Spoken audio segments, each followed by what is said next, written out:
Paying ഗസ്റ്റായി ഹോസ്റ്റലുകളിൽ താമസിച്ച് മുറിയിലുള്ളവരുടെ വിലപിടിപ്പുള്ള ലാപ്ടോപ്പുകൾ മോഷ്ടിച്ച കേസിൽ യുവതി പിടിയിലായി. രാജസ്ഥാൻ സ്വദേശിനിയായ ജാസു അഗർവാളാണ് അറസ്റ്റിലായത്.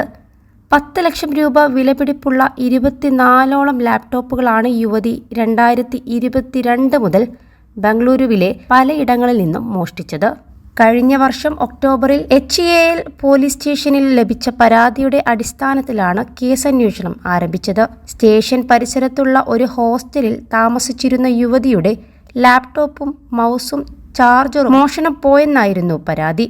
അതിനുശേഷവും സമാനമായ നിരവധി പരാതികൾ ലഭിച്ചിരുന്നുവെന്ന് പോലീസ് അറിയിച്ചു. തുടർന്ന് നടത്തിയ അന്വേഷണത്തിലാണ് യുവതി പിടിയിലാകുന്നത്.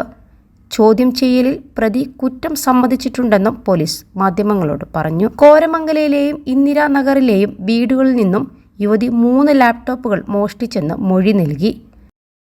+2 ഡിഗ്രി കഴിഞ്ഞവർക്ക് വേൾഡ്സ് ഫസ്റ്റ് AR/VR ക്ലാസ് റൂമിലൂടെ സ്മാർട്ട് ഫോൺ എഞ്ചിനീയർ ആവാം. കൂടുതൽ അറിയാൻ വിളിക്കൂ ബ്രിഡ്കോ ആൻഡ് ബ്രിഡ്കോ.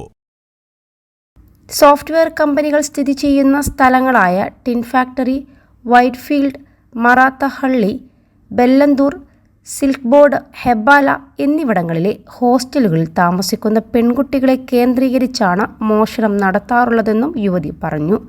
മോഷ്ടിച്ച സാധനങ്ങൾ മറാത്തഹള്ളി, യാലഹങ്ക തുടങ്ങിയ സ്ഥലങ്ങളിലുള്ള കടകളിലാണ് വിറ്റിരുന്നതെന്നും യുവതി വെളിപ്പെടുത്തി. പരിസര പ്രദേശങ്ങളിലും ഇതിനോടകം നിരവധി കേസുകൾ റിപ്പോർട്ട് ചെയ്തിട്ടുണ്ട്. 21 ലക്ഷത്തോളം സന്തുഷ്ടരായ ഉപഭോക്താക്കളും 2 ലക്ഷത്തോളം തിമിര ശസ്ത്രക്രിയകളും പൂർത്തിയാക്കിയ മലബാറിലെ ഏക കണ്ണാശുപത്രി അൽ സലാമ ഹൈ ഹോസ്പിറ്റൽ റോഡ്, പെരിന്തൽമണ്ണ.